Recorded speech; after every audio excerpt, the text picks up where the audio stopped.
Screen Slurps.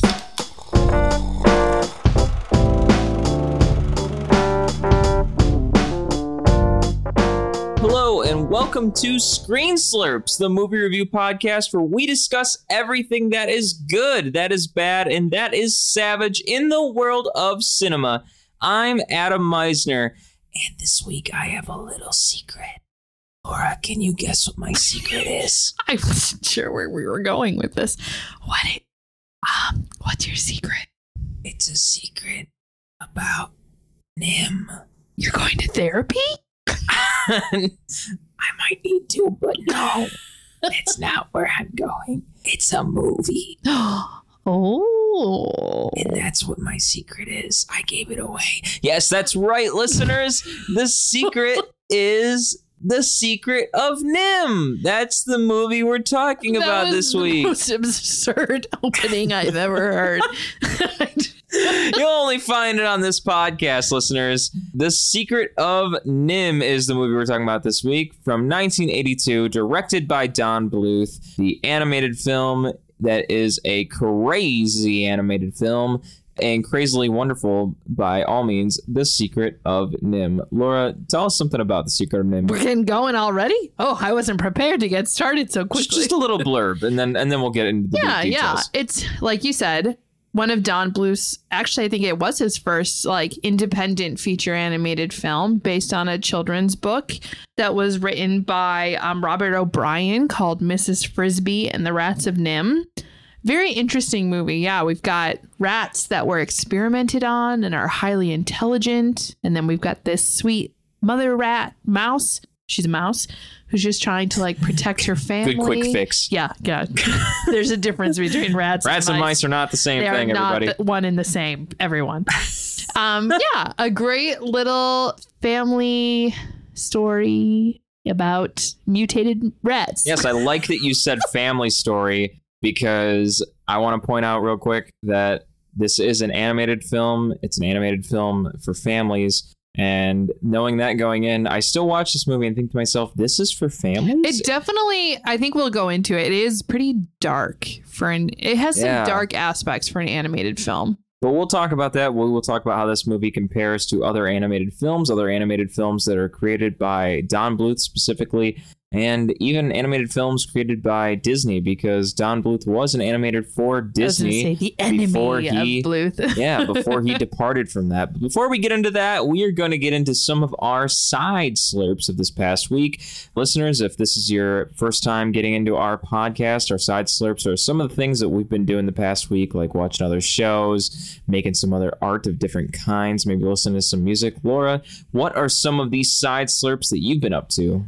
First and foremost, always have to talk about the book I read.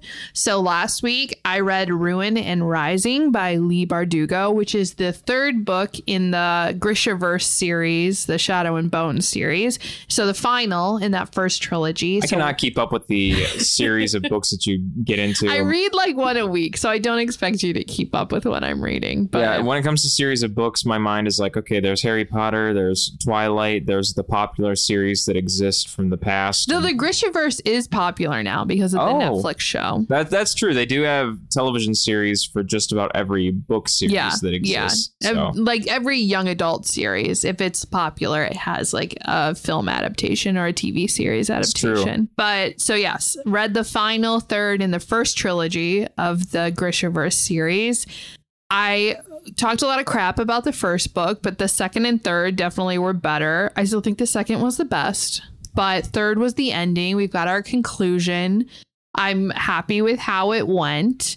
And so along that lines, then my second slurp is that I restarted the TV series that's based on the book series. So Shadow and Bone on Netflix. I've only watched the first 2 episodes still, so I have a ways to go. And how many episodes are out there? I'm guessing it's 10, right? Netflix series are usually 10 episode series. Oh, okay. That would be my guess. So not too many. No, I think the series is only the first book in so far. The first season is the first book, would be my guess. That's good. So I'll have to keep going on that. I started the first episode maybe like a month ago, and I just did not like it. And I think I've talked about this before. I think it's because I had only reread the first book and I didn't like the first book. So I wasn't really into the show. But now that I've finished the whole trilogy, I think I'm more invested. I'm still iffy about the show, but I'm going to finish it. So that's on my list of things to do this next week, is to finish the first season. Maybe that show will pull you in. They'll do some kind of witchcraft on there and they'll get you sucked in. So the Grishaverse universe as a whole, I think, is like 3 separate series that Lee Bardugo has written. So Shadow and Bone is like one trilogy, and then there's another series and then another one. So in the Netflix show, they bring in characters from the other series that I haven't read. And I think that's what's kind of throwing me off, because I don't know these characters at all because they're not in the first trilogy. So I think I just need to get past that. And maybe once I get going farther in episodes, it won't be such a big deal to me. But anywho. The other thing I wanted to mention is my little... So same with you, right? We love anime. It's kind of a recent obsession for us. And I am currently working my way through Black Clover, which I think is one of the greatest anime series ever made. I am obsessed with it. I'm almost through the second season, which are the longer seasons. So I'm like a bulk of the way through.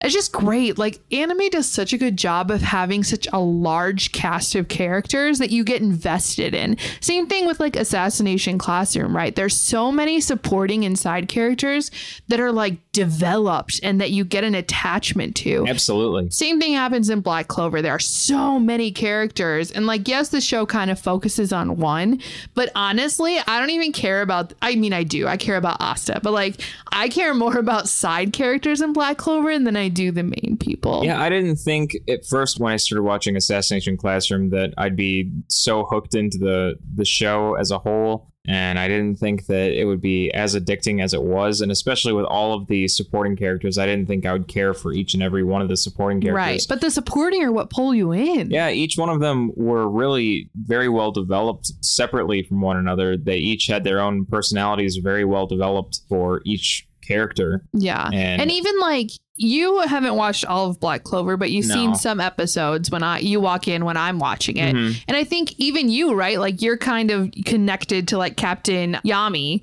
Even you barely know like what his role is in the show, right? But you've seen episodes with him and you're like, oh, he's cool. Yeah, you can already tell the kind of character he is just from the little traits that you see from the episodes that he's in. Yeah, so you just get invested. So I highly suggest Black Clover. It's longer, but I definitely think it's worth it. That's great. Yeah. What about you, Adam? What do you got in your side slurps this week? Well, just to bounce off of some of the things that I mentioned in previous episodes, I have finally started playing Baldur's Gate 3 again, the video game Baldur's Gate 3, crazy role-playing game that is pretty much like a video game version of Dungeons and Dragons, essentially. It's just crazy. It's just crazy, and it's long, and the game isn't even completely fully developed yet. It's in beta right now. It's a beta release, fully priced, but the game continues to come out with new patches as they continue to work on releasing the entire game, which I believe the entire game will be out in full release early next year, I believe is the date that they've set for it right now. I feel like it's been in beta for a long time. Yeah, but even still, what they've released right now, I was playing the game for now. In the last game that I was playing, I put in about 35 hours into the game, and I still wasn't even close to the end of what I was at, which wasn't even the entire game. It was pretty much like a chapter 1 of the game. Yeah. And I think that was the amount of the game that they had released, was you could go to the end of the first chapter, and that was the amount of the game that they had released right now, when there's going to be about 4 different sections of the game when the full game comes out. And I wasn't even close to the end of the first chapter yet. It's going to be so long. It's going to be incredibly long. Reminds me of like Divinity 2. I feel like you and I played that multiple times, and we only made it through the first like 1.5 sections, and that was hours of play. And I think the reason it was taking me so long was that I kept reloading the save files that I had. I would save the game, and then I would go on to make a choice with some of the computer characters in the game, because in a game like this kind of role-playing game, the dialogue options come up and you have multiple options for dialogue, and hopefully if your character has good persuasion ability, then you can choose different options to get different outcomes in the game. And all things depending, there's numerous choices. So it's not like your character is going down one pathway necessarily. You can have, one choice leads to 3 different options. And then from those 3 different options, there's, 6 more different options. Like, the ending for your game can be completely different than someone else who's playing the same game. All things depending on, which characters live or die, or if you choose to be good or if you choose to be bad. So there's so many different ways that game can go. Lots of variations. So it's crazy. That's why it was taking me a long time, and I'm going to play the game again. It's going to take me a long time again, and especially when the full game releases with all of the different options out, it's going to be a long, long time. And I think that's why I put the game aside for a while, because we need to do things other than just play Baldur's Gate 3, but it's fun to come back to. So, it's getting to be, we live in the Midwest. The winters are rough here. A few months, winter will be upon us, and we'll have to be like, what's the word I want? Huddled, hobbled, whatever. Hobbits. Yeah, we'll have to be in our home. Can't do much because of the storm. So that's when you can really invest some time into Baldur's Gate 3. Exactly. Pull up a blanket, get on the computer. It's not a bad thing sometimes. I would love to spend evenings with you, just like cuddled on the couch playing games. I would be happy with that.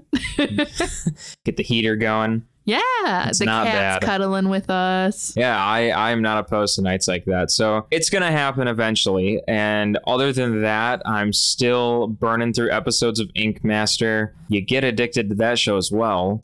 And I have been, from episode to episode of this show, mentioned I've been watching a lot of Ink Master. Well, the season I'm on right now is all about past contestants who didn't quite make it to being the Ink Master. Well, this is their redeeming time where they're fighting to be the Ink Master. Now they've been invited back for the season, and now they all want to be the Ink Master. And so this season, everybody's really good at tattooing, and they're all fighting to be Ink Master. How good all the tattoos are this season. Yeah, so this season, everyone is incredibly good at tattooing people, and it's just ridiculous, the competition quality of this season. And so I am incredibly sucked into watching Ink Master, even more so than before, especially on this season. And other than Ink Master, I also started watching All That, the classic show from the 90s that I grew up on watching on Nickelodeon, and just started watching that because it's on Paramount Plus. They put a lot of classic Nickelodeon shows on Paramount Plus, and thought I'd just relive the moment of going back in time. The glory days of our 90s childhood. Watch a couple episodes of All That, see what Kenan Thompson was like back in the 90s before I watch him again on SNL and Saturday Night Live. Kenan Thompson is the craziest part of it, right? Like, I vividly remember watching All That as a kid and seeing him, and now it's just so strange watching Saturday Night Live and seeing him as an adult, and he's like the same. Yeah, he's the same Kenan Thompson. It's just I don't know, it boggles my mind that he's had such a good career. He's done really well for himself. He is so funny, and pretty much everyone else on All That is hysterical as well. It's so funny to look at that show from back then and think I was watching it in the 90s and now watching it now. It was so funny. Other than All That, I also went to a Renaissance fair with Laura. Laura and I both went to a Renaissance fair in Wisconsin. So saw some classic medieval people, and it was pirate themed as well. So it was a lot of fun. We got to see some jousting, which was great. Got to eat some good food. I'm excited. I'm excited to go back next year now that we've gone once, and I'll be more prepared, and we can, have costumes and get really into it. So it'll be a great time. And other than that, that's pretty much what I've been slurping this past week. And now we're going to move into talking about this week's film, The Secret of Nim, the popular animated film from 1982, Don Bluth's emergence with his own company rather than being an animator for Disney. Good on him. Yeah, good on him. This is the beginning of Don Bluth's wonderful career as an animation film director with The Secret of Nim. Just to talk about a few of the technical things on that one, The film, as I said, directed by Don Bluth. The story for the film was by Don Bluth. However, the film was based on the book Mrs. Frisby and the Rats of Nim. At the time, a lot of big actors who were voice acting in this: Hermione Baddeley, John Carradine, Dom DeLuise, Elizabeth Hartman, Derek Jacobi, and Peter Strauss. And just to give you a little background on the film The Secret of Nim, The Secret of Nim is all about, well, here's a brief summary of The Secret of Nim. To save her ill son, a field mouse must seek the aid of a colony of rats. Again, rats are not the same as mice. With whom she has a deeper link than she ever suspected. Bum, bum, bum. Ooh. Now, Laura told me her own little secret. It's really not a secret. I'll say what? This is she's got plenty of secrets. This does pertain to the movie. Laura told me that The Secret of Nim is her dad's favorite movie. Yeah, actually, surprisingly so. My dad is not a big reader, he watches a lot of movies, but he's not one to go back and watch movies over and over again. But if you ask him what his favorite movie is, he will say it's The Secret of Nim. Now, I really was mind blown when I was told that this was her dad's favorite movie, because he has a reason, though. I mean, why couldn't it be Mission Impossible or like Blue Velvet? Or something really far-fetched that's out there, especially not live action. No, he picks an animated film like The Secret of Nim. But the reason is, he says, is that The Secret of Nim, but more specifically Mrs. Frisby and the Rats of Nim, the book, is like the one book he ever remembers reading in his life. So he read it as a kid. That is the one book he remembers. And so then this movie and the book are just kind of like stuck in his mind. And that's like why then this is his favorite. There's something about it that just like caught his attention and he's never forgotten it. And the book came out in 1971. So my dad would have been, not to age my dad, but right, he would have been what? He's born in 64. So he's like 7 when this book came out. So he read it like as a kid when it came out, probably. Then the movie came out not that long after, just 11 years later. So it probably just like really stuck with him. See, he's got good reasoning for it. And honestly, at that age, watching this movie, I would have been sucked into watching this movie as well. I would have been just addicted to this movie because, to be completely honest, Don Bluth's style in animated film, it just pulls you in. It's like to put it in the best words possible, it's like a drug. Yeah, honestly. I think we should preface this episode. I mean, we're already quite a ways in, but still preface by saying Adam and I are huge Don Bluth fans. So this is probably going to be a Bluth love fest. I mean, he's never made a bad movie. Yeah, I mean, I don't want to jump the gun on whether or not this is a good or a bad film necessarily, but to be completely honest, I got to say that Don Bluth has a lot of films under his belt, and for this being the first film that he made with his own company, we've got a lot to talk about in that regard. Mm-hmm. So I guess the best thing to say here is let's talk about it. Let's talk about what Don Bluth was working with here and how he made a name for himself with this particular film. So I guess to start off was, how does the character of Mrs. Frisby? So this is the fun fact I had to bring in. So in the book, her name is Mrs. Frisby with an F. See, I thought there was something up here because it's Mrs. Brisby. Yeah, I'm going to give it to you. Ready? In the book, she's Mrs. Frisby. In the movie, so they did all of the voice recordings. Her name was Mrs. Frisby. After they'd finished the voice recording, the production company then went to Whammo, who manufactures the Frisbee, the circular disc you throw. And they were like, hey, we have this character. Her name sounds very similar to your product, the Frisbee. We're worried about, like trademark infringements.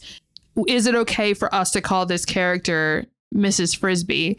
And Whammo came back and was like, no, you can't use that name. It's trademarked. You're going to infringe upon us. So then they had to go back in and either re-record what they could or just manipulate recordings that they had to change the name in the what they already had from Frisbee to Brisby. Baloney. That is such ridiculousness. And I mean, especially when Don Bluth is making this movie essentially in honor of the book. I mean, he's creating... I feel like Frisbee was kind of being jerks. Like, it's not spelled the same. Right. And it should have helped them. Like, you would have think this is essentially a movie promoting your book, and it's him saying, like, this is based on your book, so, you know, here you go. No, not the book didn't turn against it. Frisbee, the Frisbee company. Oh, like the company. Yeah, who makes the Frisbees. I got you. Oh, yeah. Yeah, that's not even spelled the same way. You're catching on now, Adam. Come on. Sorry. Frisbees. I'm a little bit behind here, everybody. Sorry. Yeah, we're not playing. I don't even have words to say like a rebuttal to that. Frisbees are jerks. Frisbee. I'm never gonna play with one again. Never throw a frisbee again. That's the last time. So that's where some of the confusion comes in, because in the book she's Frisbee, but in the movie she's Brisby. God. So what happens if I make a movie and call it Mrs. Hoop or something, and the hula people come after me like, hey, you can't call her that. You can't do that. Like, I've got a character named Dr. Hula. Is that okay? Can't do it. We're gonna change it to Pula. Bula? The Bula Boop? Yep, that's it. Anywho. Yeah, make sure everything's legal when you make movies, everybody. Well, I mean, that's first and foremost just a known fact, but really that's a little ridiculous when it's going to go that far. Like, you're spelling a frisbee's a little too close to the toy. Yeah, you have to remember too, though, like we mentioned, this was Bluth's first movie. Their production company was unknown. Like, yes, they had the cred of being former Disney animators, but all in all, like, they were nobodies, right? Yeah, so at the time, yes. I mean, if it was Disney making this movie, Frisbee probably would have been like, oh yeah, you're good. I mean, Don Bluth's resume was probably looking fantastic for him working on Pete's Dragging and everything else. Him and Gary Goldman and Pomeroy, like all of the animators that left Disney, they all left Disney together to form like Don Bluth Productions. Right. So they all had like really good credits to their name. They were good animators. And they just were unhappy at Disney and they wanted to go and do their own thing. And the first thing they did was this movie, The Secret of Nim.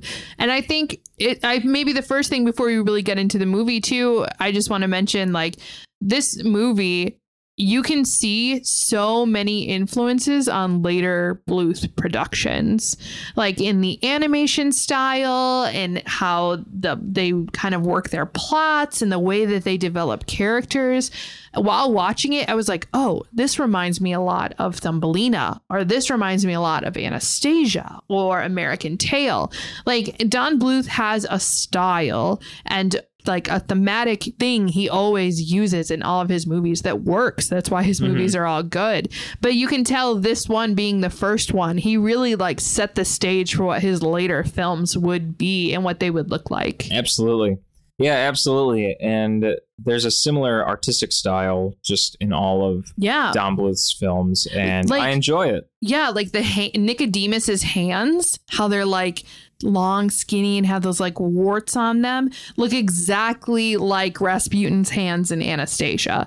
Or like the mice look so much like the field mouse in Thumbelina. Like there's just so many similarities between them, which I loved to like while watching this movie to kind of try and like piece together what reminds me of other films. Yeah, it's a really great thing. And especially the owl that's used in this film also looks very similar to the owl from Rock-a-Doodle. Yeah, it's a very similar drawing style that Don Bluth has. And Jeremy the crow in this movie, he doesn't look like this other character, but kind of his personality wise reminds me a lot of Jacques Mo from Thumbelina. who was like another sparrow, or I think he was a sparrow, a bird, who was just kind of like a fun sidekick helping along the main character. So yeah, the similarities are just great to see. So it's interesting to think the attraction in watching this film, why people would want to keep coming back to this film as a family film, as an animation film for their family, versus perhaps a Disney animated film when the film is so dark. However, in saying that, I do have to remember that there's other Disney films out there that also have dark thematic elements, you know, perhaps such as Pinocchio or maybe even Dumbo at times. Yeah. But this was really dark at its time. Back in the day, though, this was 1982. There was a tendency for there to be darker films. I get that, but I guess Don Bluth really had a tendency to make a little bit darker themes in his animated films. Yeah. Well, and I think part of the reason why they left Disney is because they wanted to go back to that golden age of animation when there were like darker or more intense plot lines going on. And, you know, the animation style was very differently. But I honestly think like the depth of plot is one of the really big things that changed in Disney. You can tell a difference in like the darker themes between old Disney films and what came out like in the 90s, right? Totally different. And I think part of the reason why Don Bluth and crew left was because they weren't seeing that happen anymore, and they still wanted that to happen. So they left and created this movie, which is, I guess it's a children's movie, but like when you look under the surface and think about the consequences of, you know, like Nim experimenting on rats, you know, that's super intense for a children's book, or even just the like the deaths that happen in this movie. And there's a lot of layers. Right. I mean, the depth of what they're talking about with Nim, even, I feel it may even be difficult for a child to pick up on what they're talking about what Nim even means. But as an adult watching this movie, you're going to hear what the context of Nim means when you're watching that. And in doing so, you have to remember or even ask yourself, wait a minute, I'm watching an animated film right now? Question mark? Like, this is a kid's movie? Like, I can't even believe this. And then you remember that as the film progresses, or I shouldn't say that you remember this, but you start to realize that as the film progresses, there's fight sequences. There's rats with swords eventually. And it becomes like, it's starting to turn into what could possibly be like, I don't know, like a Christian Bale film or something, you know, like a Christopher Nolan kind of fight sequence. I don't know. I mean, it's like this is in an animated film and you're thinking, why is this not live action? Yeah, I definitely think the way you view it when you watch it as a child versus when you watch it now as an adult, very different. Because I didn't pick up on those things when I was a kid watching it. I was just like, oh, it's a mouse. A mouse that talks. Oh, I agree. And she's trying to save her child. But now as an adult, I'm like, shit, like there is the stuff happening with the rats. And that's one of the critiques I have with this movie is that I think it could have spent more time on the rats, but maybe then that wouldn't have made it the kids movie that it is, right? That's probably a different story. Because I know the book does focus more on the rats and like their time at Nim and their escape and things. Whereas in the movie, that's really just whittled down to a flashback. And I think they did that because they wanted to make Mrs. Brisby more of a main character and have you attached to her. And the rats are really just like side characters that help her. But I don't know. I think me now as an adult, I would be more interested in seeing a story about the rats. But then on the other hand, that's a lot like The Plague Dogs, which is another animated film, Adam, you and I have watched about dogs that are experimented on. And that is dark and sad. And I never want to watch that again. So that's like a Don Bluth times 10 it's film. Such a good movie, but it was so depressing. Not directed by Don Bluth. I think if this movie had focused more on the rats, it would have that vibe. And I probably wouldn't have been like, oh, this movie, we can watch it again. I'd be like, no, this is intense and it hurt me. Well, to compare this film with some other Don Bluth films, I think I had not watched The Secret of Nim as a child, just to put that out there. this was the first time that I'd seen this film, and I'm watching it as an adult. And so watching this film now, I thought the film was very good, especially knowing that this was the first movie that Don Bluth directed on his own. I think it was, interesting that he did this as his starting point for his company. But to compare this to a couple other movies that he did with his own company that I was watching a lot as a child, I was very addicted to the movies Rock-a-Doodle, which was one that Don Bluth did. Great name for a movie. I know it's everyone's first thought. Rock-a-Doodle. And also The Pebble and the Penguin. And those were a couple movies that my mom had me watch all the time as a kid. I don't know how she picked up on having those movies, but she bought them on VHS. Campbell. Well, yeah, Glenn Campbell in Rock-a-Doodle. And that's definitely why you watched Rock-a-Doodle. Your dad probably is a Glenn Campbell fan. So. And also growing up on a farm. So they probably thought an animated movie about this kind of stuff. Chickens. Heck yeah, chickens. Yeah. Glenn Campbell's a singing chicken. All right. And then The Pebble and the Penguin was just an animated musical movie with penguins. So, of course, why not? It's so funny. You and I, as I said earlier, we both love Don Bluth movies, but the movies that we watched as kids are complete opposites, right? You grew up on Rock-a-Doodle and The Pebble and the Penguin. I never watched those as kids. Like, my Don Bluth movies were Thumbelina, Anastasia, and American Tail. Like, that's what I also watched Fievel all the time. Yeah, that's a good one. But so even if we take that out then, like, I grew up on Thumbelina and Anastasia. And maybe that's just because, not to be like, put gender into it, but I'm a woman. So Anastasia obviously is like a princess story, and Thumbelina essentially is the same thing. So I was like leaning towards those things more, whereas you were watching not The Pebble and the Penguin and Rock-a-Doodle are manly, but you know what I mean? They're not like princesses. So, but the thing that I think in terms of Don Bluth's technical style with those two movies up against The Secret of Nim was that they also have very great scenes with a lot of use of color. Mm-hmm. Don Bluth's got this thing with putting in scenes that utilize like real like hyper color use and like surrealistic elements. And again, it's like I said in the beginning of this review, this episode, it's like drugs. And I don't mean that in a bad way either. It's like really just like sucking you in, and it is so crazy, the use of colors that he uses in some of these scenes, and it's so unreal. Do you want a fun fact about colors in this movie? Please do.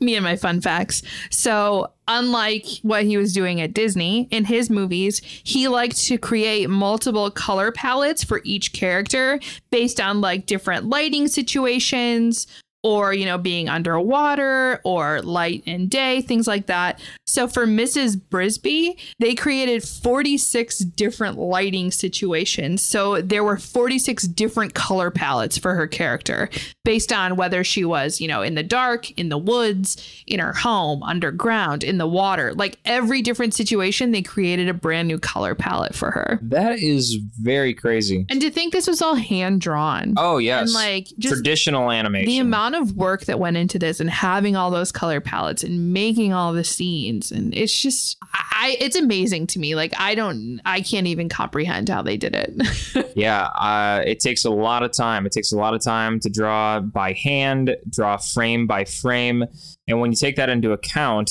and you imagine using a video camera and shooting a movie, especially if you're shooting a movie at 24 frames per second or even 30 frames per second, perhaps even 60 frames per second if you want to get really crazy. But this would probably be something that's either 24 or 30 frames per second. And they're doing that as drawings. So they're drawing 24 or 30 cells per second, you know? So much work. That's a lot of drawings. Well, and I think we were watching some things and they were talking about how they were just like the animators were living at the studio, like working crazy hours and overtime to like finish this movie because they didn't have a big budget. And obviously it's a feature length film. And like you're saying, they have all of these frames and all these color palettes to do. Like, I think production of this movie was grueling on the animators and on the producers and whatnot, but they did it and it's an amazing movie. And it would be awful to be drawing out these scenes, and if you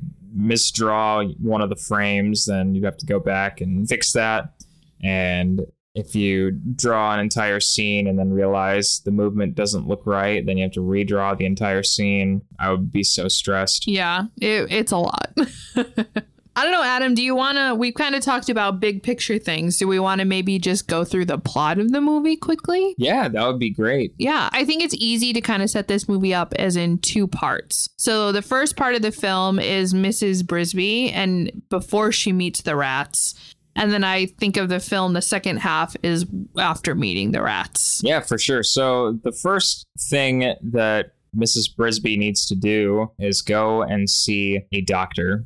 That's the first thing she's doing. Is in the beginning of this movie, Mrs. Brisby goes to see a doctor. Mr. Ages, a little doctor mouse named Mr. Ages. She talks to him because she needs some form of medicine for her child, Timothy, one of her children. She's got numerous little children. Four little children, but her son, Timothy, has fallen ill. And she finds out from Mr. Ages that Timothy has pneumonia. I'm sick. Just like that. But Timothy needs to stay in bed and he needs to take medicine, and he can't leave bed for 3 weeks because of his pneumonia, even though moving day is coming, and there's just nothing they can do about that. He can't leave his bed because he's got pneumonia. So, right. But the problem is moving day. Like, if they don't move, they're gonna die. Yeah, if they don't move, then they're gonna get plowed. Because their house is in a field. And so moving day is like right before the plow starts coming through the field, and that day is upon them, and Timothy is still deathly ill. So Mrs. Brisby is all of a sudden in this like clamor of trying to figure out what to do to save her son because she can't move her house or move her family out of the house. Trials of being a mouse on a farm. Right.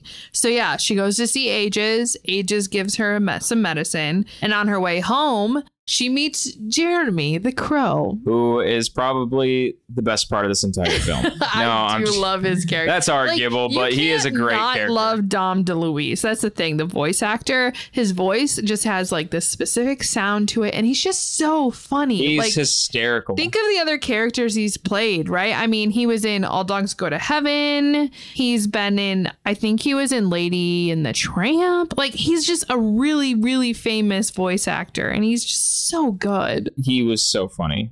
Everything that he's been a voice actor in, he's so Tiger. Funny. He's Tiger in An American Tail. The 5-0 Goes West, that orange tabby cat. Oh man, so good. And in this movie, he's just this clumsy, dumb crow who tries so hard to do good, but he just like is a clumsy mess. It is so funny. But so Mrs. Brisby meets him. They become friends, and she gets home to her son. But still, the problem is, the plow is coming, and what is she going to do? She can't move her kid. And she needs help to move that whole home and her child. Yeah. So they tell her to go to the Great Owl. The Great Owl. Which is a spooky little part of the movie. Yeah. And especially because no mouse has lived after meeting the Great Owl. But because owls eat mice. Right. But they're telling Mrs. Brisby, just go see the owl anyways. No one's lived after talking to the owl, but go do it. Just go see the owl. Lived to tell the tale, but go ahead, Mrs. Brisby. Yeah. No, Biggie, just go do it anyways. Go see him. So she does it, of course. She's like, well... She's a brave little woman, let me tell you. Yeah, she's like, it's either me or Timmy, so I guess I'll go do it. I think that's one thing that's so good about this movie. It's just like her as a mother. She's a good character, right? Like she would do anything for her kids. That's how we all should be. She's like, if Timmy's laying in bed and he's sick, he's got pneumonia, what else do I have to do for myself? Like, I'm gonna make Timmy live. She is a strong single mother, and she don't need no help. Yeah, well, that too, because her husband was such a powerful man too. She's like, you know what? My husband did everything for these mice, and I'm gonna do everything too. Yeah. So we learn more about the husband when we meet the rats. So maybe we'll. So she goes to the Great Owl, and the Great Owl comes out, and to our surprise, the Great Owl does not eat Mrs. Brisby. No. The Great Owl talks to Mrs. Brisby and tells Mrs. Brisby that she needs to go see Nicodemus. Yes, go to Nicodemus. That's my impersonation of the owl. You must go to Nicodemus. And who goes there? And then night falls, and then the Great Owl is telling her, you need to get out because I must hunt. Yeah, get out or I'm going to eat you. And Jeremy's like, let's go, bitch. Get out of my back. We flying out of here. We're getting out right now. But so the owl tells her to go to the rats in the rose bush. So this is where, in my opinion, the first half of the movie ends then. You know, her like journey of learning what to do. And then finally she's like, oh, the mice. She's a mouse. See, the mice and the rats are confusing me. The rats can help me move my house. Haven't you ever been to a zoo before? Don't you know what rats and mice are? There aren't rats and mice at the zoo. I mean, in the background, but not in the cages. I mean, anytime you ever go to get food, I mean, come on. We do live in Chicago. There's rats in the alleys.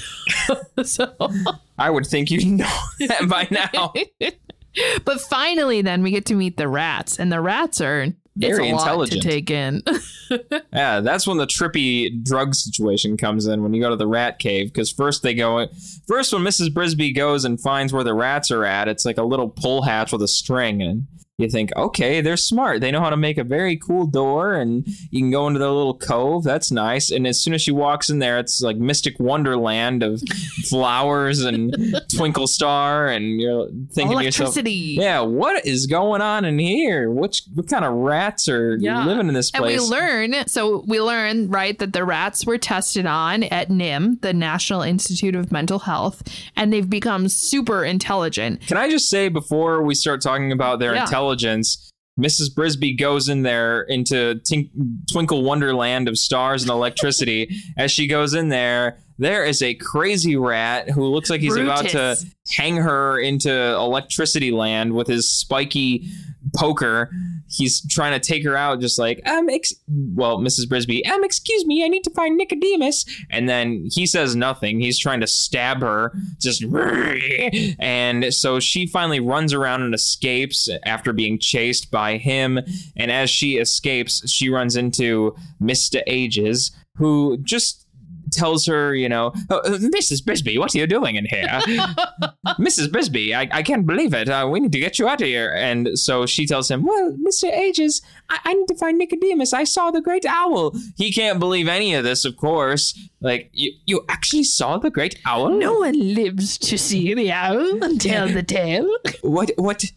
I can't believe it. And then as she tells him that she needs to see Nicodemus, then he finally is like, yes, well, come with me. And she tells Mr. Ages that I was under attack. I've got to go another way. And Mr. Ages, of course, oh, that was just Brutus. He doesn't do anything. Silly man. That's just Brutus. That's just Brutus.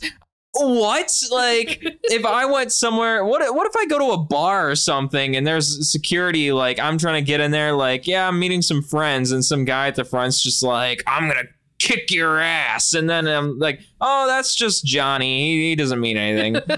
Like, are you kidding me? What? That's just Brutus. Okay, sure. I don't even remember seeing him later on. No, he never comes back. Oh, that's just Brutus. He's embarrassed. He's like, oh, he's embarrassed. I almost killed Jonathan's wife. Yeah, he had to hide himself after that one. He felt bad.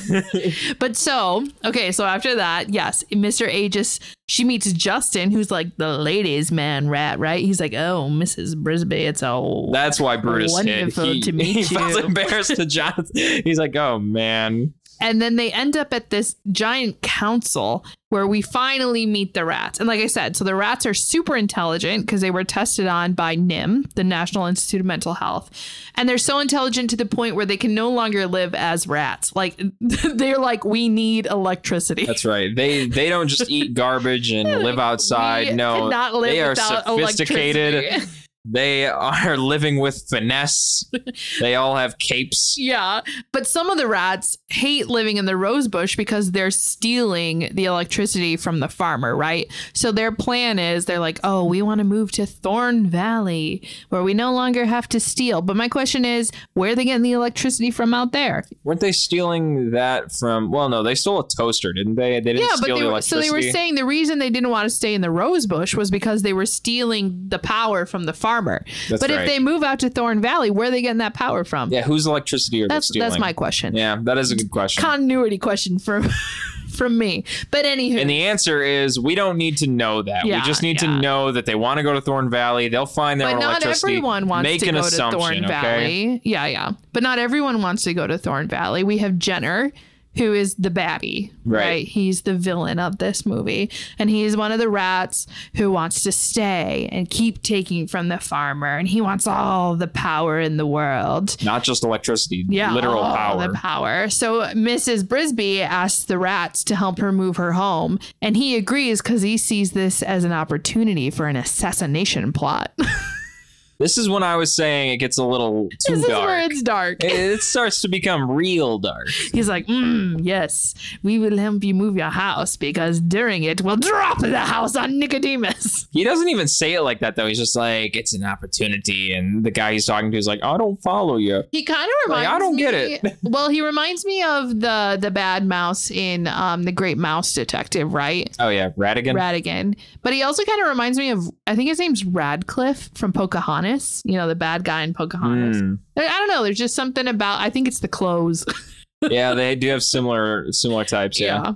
He didn't even have to tell the other mouse that it was an opportunity to be bad. I mean, he tells him specifically that, but he doesn't tell him that he wants to kill Nicodemus. He just says, like, this seems like an opportunity. This is an opportunity. Yeah, it's intense. It's the Don Bluth darkness. That's what we should call it. Yeah, and I think maybe one thing really quick. This movie is darker, though, than a lot of other Bluth movies. Yes, Don Bluth movies do have a tendency to have dark elements to them, but this movie, I think, really set the bar high. Yeah. There's not really as much death in the other Don Bluth films. Not that I can remember. I mean, stuff with Rasputin and Anastasia gets a little dark, but like Thumbelina, not really. And I don't remember there being that intensive stuff in like The Pebble and the Penguin or Rockadoodle. I mean, the darkness in Rockadoodle was essentially like Chanticleer getting in a fight in the beginning of the movie and the sun coming up without him crowing and then everybody laughing at him. Right. But there wasn't a lot of like death and dark. And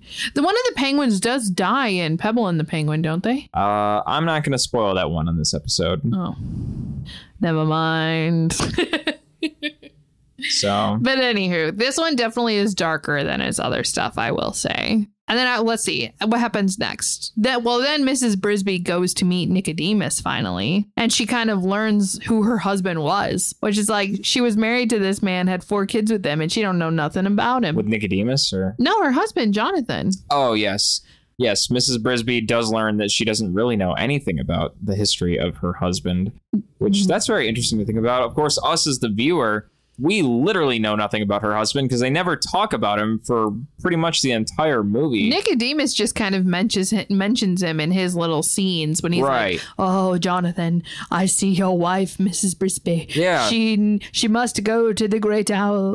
I'm going to be honest. I was a little disappointed that we didn't know more about Jonathan, but I guess to be fair, we didn't really need to know about Jonathan. The movie wasn't particularly about Jonathan. Yeah. But at the same time, he was an important part of Mrs. Brisby. Right. Well, that kind of falls in with my critique, right? Where I wish there was more on the rats. Yeah. Because we learned that Jonathan was also at NIM and was experimented on. So he became intelligent, right?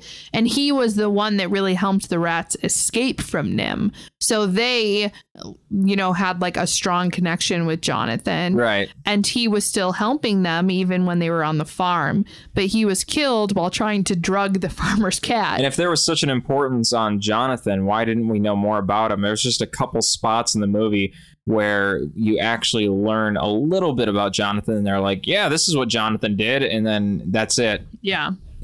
I thought that was a little bit unfortunate, but the movie really puts emphasis on Mrs. Brisby because she is the protagonist. That's the main reason. They tried to shift the focus to her and not so much on the rats. And they do it well, though. Mrs. Brisby's character is very well played out, and the supporting characters, they do play their part, but Mrs. Brisby and her empathy and her affection for everybody, not just Timothy, but literally everybody in the movie, I think is very well. Very well. And I think it just shows how strong of a character she is too, because so she meets Nicodemus. She learns that her husband was killed by Dragon, the farmer's cat. And then literally the next scene, they're like, well, we need someone to drug the cat so we can move her house. And she's like, I'll do it. You know, like she knows that this is how her husband died, but she has no qualms about like volunteering to do this. It is absolutely crazy. And the scenes that show Mrs. Brisby and the other characters later in the film are just so realistically dramatic, especially with Mrs. Brisby getting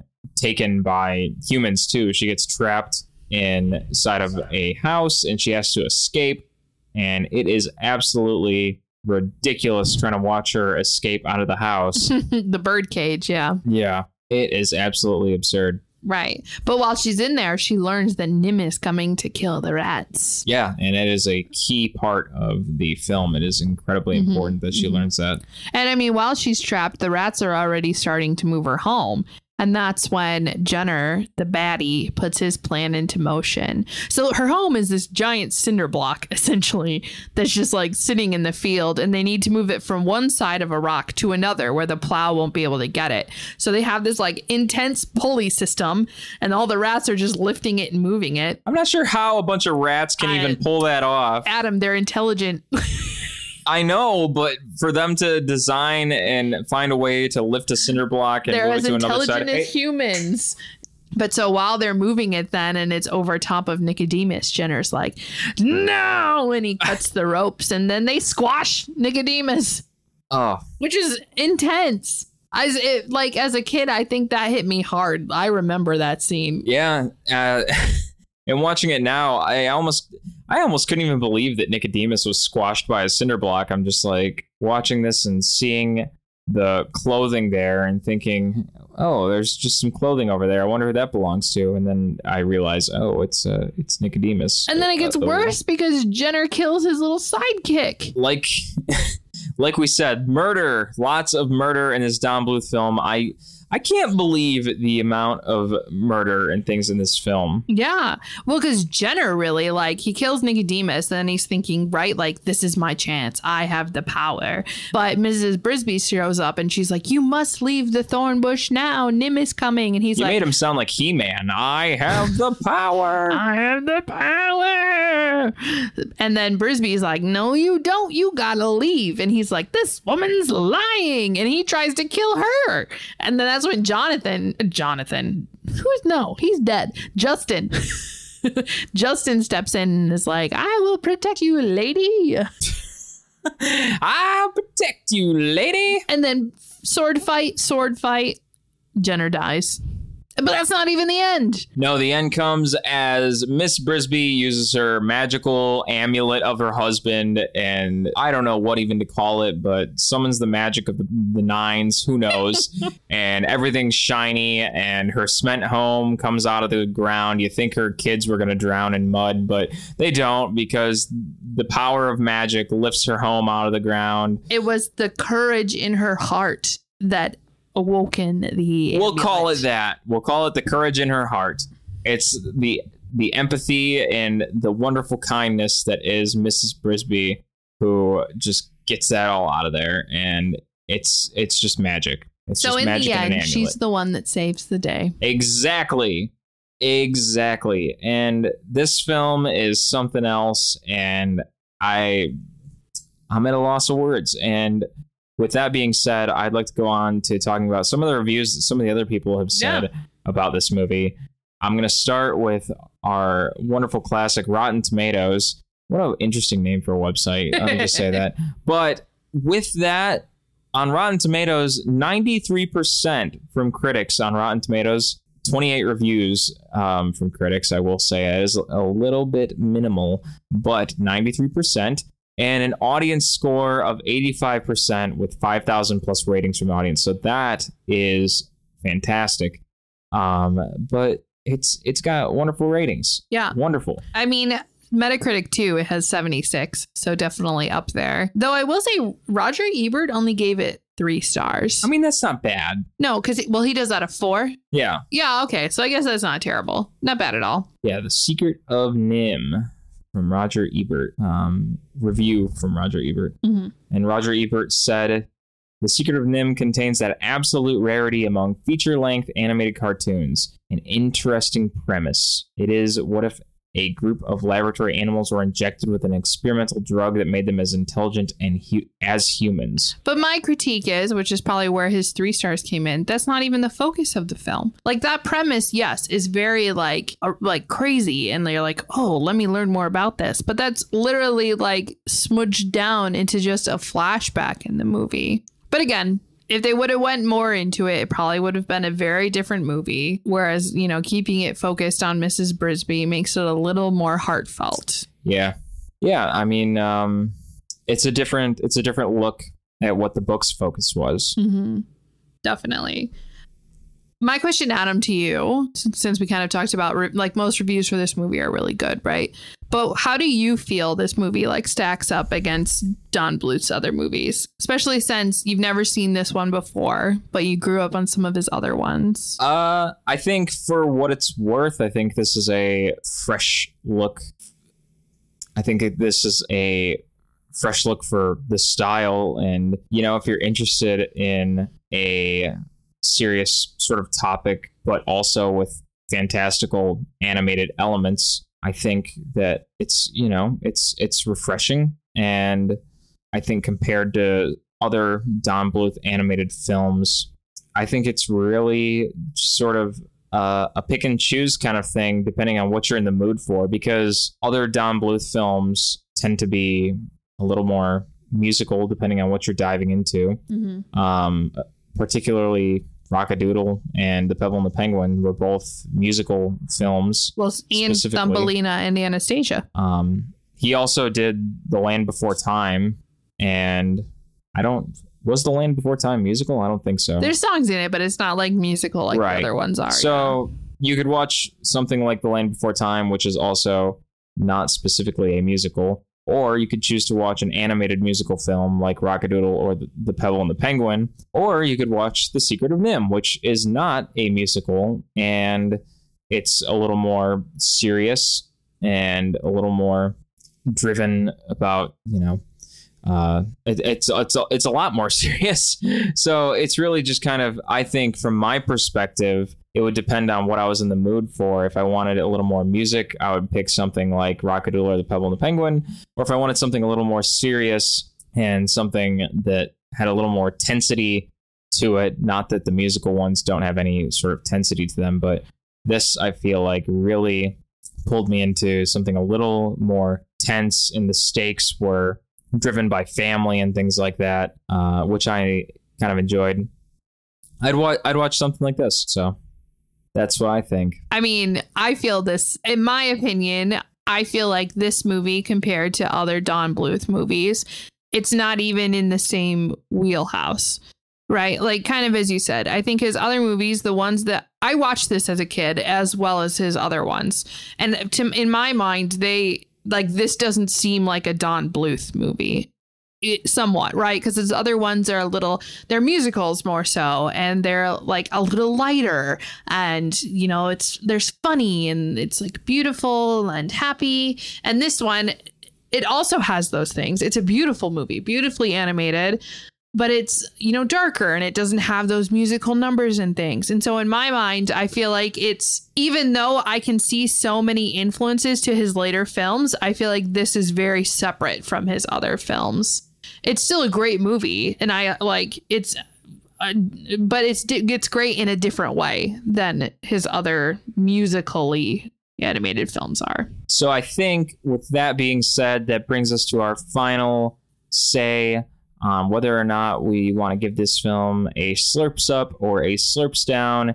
If you are brand new to our show, slurps up means we enjoy the film, we like it, maybe we recommend the film, and slurps down would mean that we don't like the movie, that we don't necessarily recommend it, and throw that film out your window. So, Laura, with what you just said and more, maybe, would you give this movie a slurps up or a slurps down? Definitely slurps up. I'll give it a 4 slurps out of 5. I think the animation style is beautiful. I have my critiques. Like, I do think, some of the characters could have been a little more involved, specifically the rats.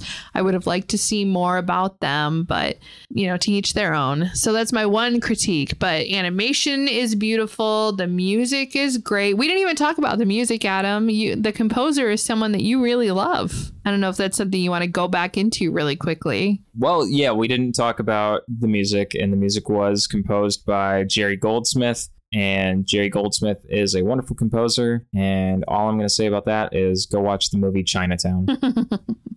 So back to my review. Animation's great. Music is great. Mrs. Brisby is a great character. It's very heartfelt. It's beautiful to watch. Highly recommend watching it. Just, if I was to sit down and be like, I want to watch a Don Bluth film, this would not be one of the ones I would choose. But that's just because his other movies are much lighter. Much lighter than this one, but still definitely worth a watch. What about you, Adam? Slurps up, slurps down? Well, I cannot hide it. I am a big Don Bluth fan through and through, and I'm going to give this one a slurps up. This was the first time I'd watched this movie particularly, although I have grown up watching The Pebble and the Penguin and Rock-a-Doodle nonstop, but it's just great. I love the style of Don Bluth's films, and I think with this particular film, I think that he did a wonderful job with the characters, with the development, and with the storyline in this movie. And I think that it's a good movie. I think that as a family movie, it would be very interesting to watch this as an adult with children, knowing that it's particularly got some dark elements to it, and there's fight scenes with swords and some people die, and there's some intensity with family in the movie. There, as I said, some dark sides to it, but just know that it is an animated movie, and I think it's worth watching. I think it's definitely a good movie, and it's got some very nice elements to it. And I'm at a loss of words from this point on how else to say that I think this was a great starting point for Don Bluth's career in his own company, in starting his moves as a director of animated film in moving forward. For this to be his real, first step as a animated film director and getting his name out there. So definitely a slurps up for this one. Definitely. And excited to watch more Don Bluth movies, obviously. So I'll get you to watch Anastasia one day. Yeah. And I'll get you to watch Rock-a-Doodle. I've seen it. Well, you can watch it again. And with that being said, it is solo plug time. Laura, how can we find you? You can find me on TikTok at Artielu, ARTIELU. Or you can find me on Instagram at LHERLOCHER. And you can find me on Instagram, Twitter, SoundCloud at Adam Meisner. I record original music. I record covers from time to time. I'll record whatever you want. You just let me know what you want to hear, and I will probably put it up online. You tell me, and I'll do it. Sing me that Pebble and the Penguin. One perfect pebble. And you'll get the rest later. And that wraps it up for this episode of Screen Slurps. Be sure to follow us on social media at Screen Slurps on Instagram, Twitter, Facebook, and TikTok. And be sure to listen to us on Spotify and Ghana and just about any podcast streaming service. And Well, if you enjoy what you hear, slide on over to Apple Podcasts and give us a 5-star rating, and it will help us a lot. And if there's any crazy movies that you want to hear about, let us know. Leave a comment on one of our social media pages, and trust me when I say we will be sure to talk about it. Always, always, always and forever. So, closing out, this is Adam Meisner. I'm Laura Herlucker. Sorry, I'm laughing at your whole face. So, let me do that again.